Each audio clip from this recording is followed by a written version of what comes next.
నమస్తే. నేను మీ అశ్విని కుమార్. ఆయుష్మాన్ భారత్ దీని మీద ప్రస్తుతం భారతదేశంలో చర్చ జరుగుతోంది. 2018లో మోడీ ప్రభుత్వం తీసుకొచ్చింది ఆయుష్మాన్ భారత్ అని. ప్రపంచంలోనే అతిపెద్ద ఇన్సూరెన్స్ స్కీమ్‌కి సంబంధించింది.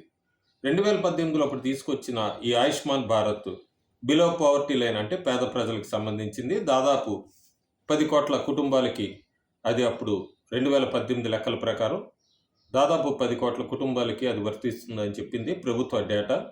5,00,000 ఫ్రీ కవరేజ్ హెల్త్ ఇన్సూరెన్స్ కింద.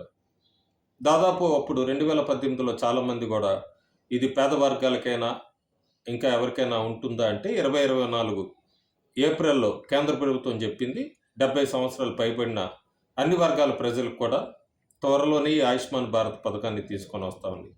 అన్నట్టుగానే సెప్టెంబర్ 11వ తారీఖు ఆయుష్మాన్ భారత్ ఈ పథకానికి కేంద్ర కేబినెట్ ఆమోదం తెలిపింది. సో, ఇప్పుడు 2018 ఆయుష్మాన్ భారత్‌కి 2024లో సెప్టెంబర్‌లో తీసుకొచ్చిన దానికి ఏమన్నా తేడాలు ఉన్నాయా? ఎవరెవరు దీనికి అప్లై చేసుకోవచ్చు? ఎలా దీనిలో వాళ్ళ పేరు సమోదు చేసుకోవాలి? దాదాపు 2018లో అప్పుడు కుటుంబ సభ్యులు మొత్తానికి వర్తిస్తుంది 5,00,000 ప్యాకేజు. 2024లో తీసుకొచ్చింది కేవలం 70 సంవత్సరాలు ఆ పైబడిన వాళ్ళందరికీ కూడా ఈ ఆయుష్మాన్ భారత్ కింద 5,00,000 కవరేజ్ ఉంటుంది. తేడా ఏంటంటే 2018 పేద ప్రజలు బిలో పావర్టీ లైను. 2024లో ఈ పథకం కింద ఏంటంటే ఎవరైనా అప్లై చేసుకోవచ్చు. వాళ్ళకి ఇన్‌కమ్‌తో సంబంధం లేదు. ఏ వర్గం అని లేదు. ఎవరైనా కూడా అందరూ 70 సంవత్సరాలు పైబడిన వాళ్ళందరూ కూడా ఆయుష్మాన్ భారత్‌లో వాళ్ళ పేరు సమోదు చేసుకోవచ్చు 5,00,000 కవరేజ్ కోసం. దాదాపు ఒక 3,00,00,000 మంది దాకా దీని కింద కవర్ అవుతారని, అలాగే ఒక 2,00,00,000 మహిళలు అంటే దాదాపు 5,00,00,000 మంది వరకు. అందులో ఎక్కువ శాతం మహిళలు ఉన్నట్టుగా 58% ఈ ఆయుష్మాన్ భారత్ వాళ్ళకి బాగా ఉపయోగపడుతుందని, అందులో ఎక్కువ మంది విడోస్ ఉన్నారని కేంద్ర ప్రభుత్వం డేటా ప్రస్తుతం తెలుపుతోంది మనకి.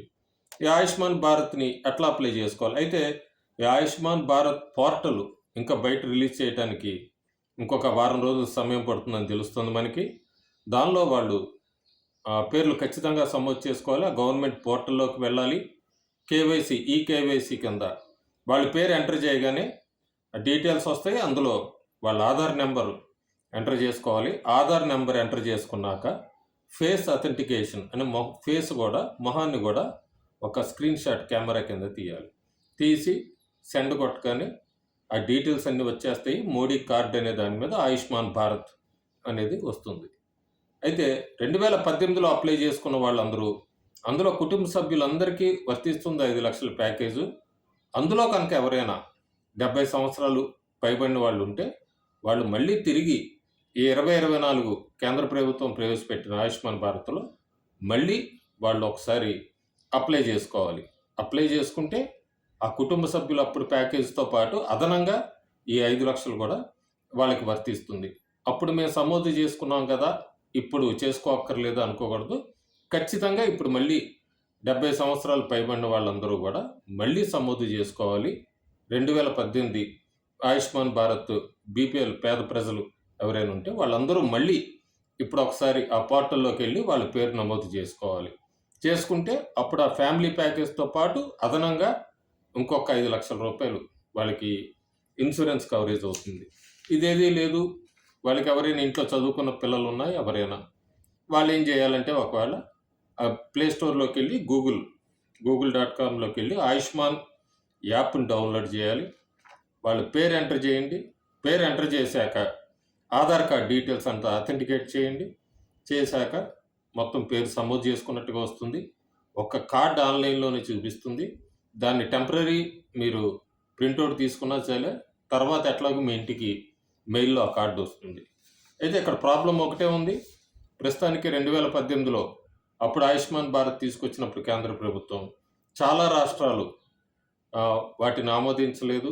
ఎందుకంటే కేంద్ర ప్రభుత్వం వాటా 60% ఉంటుంది. రాష్ట్ర ప్రభుత్వాల వాటా 40% ఉంటుంది ఆ స్కీమ్‌లో. ప్రస్తుతం మనం చూడాలి, ఇప్పుడైనా అన్ని రాష్ట్రాలు వీటికి ఆమోదిస్తాయా అనేదైతే మనం ప్రస్తుతం వేచి చూడాలి. ఇదొకటే అందులో ఉన్న డ్రాబ్యాకు. ప్రస్తుతానికి తెలుగు రాష్ట్రాల్లో అయితే ఆంధ్రప్రదేశ్‌లో అప్పుడు ఆమోదించారు 2018 ఆయుష్మాన్ భారత్‌ని. తెలంగాణలో అప్పుడు అధికారంలో ఉన్న బీఆర్ఎస్ పార్టీ అయితే దాన్ని అంగీకరించలేదు. మరి ప్రస్తుతం కాంగ్రెస్ పార్టీ అధికారంలో ఉంది తెలంగాణలో. అట్లాగే ఆంధ్రప్రదేశ్‌లో ఎట్లాగూ ఎన్‌డీఏనే ఉంది కాబట్టి ఆంధ్రప్రదేశ్‌లో ఎట్లాగో ఆమోదిస్తారు. తెలంగాణలో మరి కాంగ్రెస్ పార్టీ ఈ ఆయుష్మాన్ భారత్ దాని మీద ఏ నిర్ణయం తీసుకుంటుందో మనం వేచి చూడాలి.